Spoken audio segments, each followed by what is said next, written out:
U.S. Defense Secretary James Mattis will be in Seoul this week for talks with his South Korean counterpart Han Min-koo. Ahead of his trip, the two talked over the phone. The threats posed by North Korea was the dominant topic. Connie Kim starts us off by sharing with us what was discussed.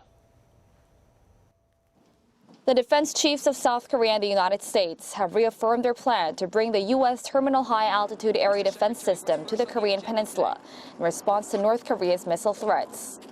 Seoul's defense ministry said Defense Minister Han Min-koo and his U.S. counterpart James Mattis held telephone talks on Tuesday, during which they expressed serious concern over North Korea's escalating threat and acknowledged the need to strengthen cooperation on North Korea policies.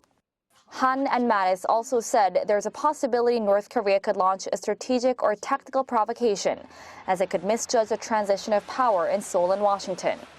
During the 30-minute conversation, the two also agreed to uphold Washington's provision of extended deterrence against North Korea's provocations and to maintain a strong military readiness posture to respond immediately in an emergency situation.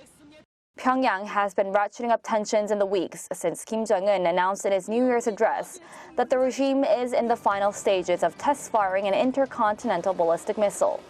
Acknowledging the growing threat from the north, Mattis' first overseas trip as defense secretary is to South Korea and Japan this week to shore up relations with the two U.S. allies. In Seoul, he'll be meeting with acting president and Prime Minister Hwang Kyo-ahn and National Security Office Chief Kim Kwan-jin on the first day of his two-day visit, followed by talks with South Korea's defense minister the next day to discuss North Korea's missile programs and ways to boost the Seoul-Washington alliance. South Korea will be the first stop on Mattis' trip, and Seoul is hoping the visit will allow the allies to recommit to their mutual defense treaty and further solidify their defenses against North Korea's threats. Connie Kim, Arirang News.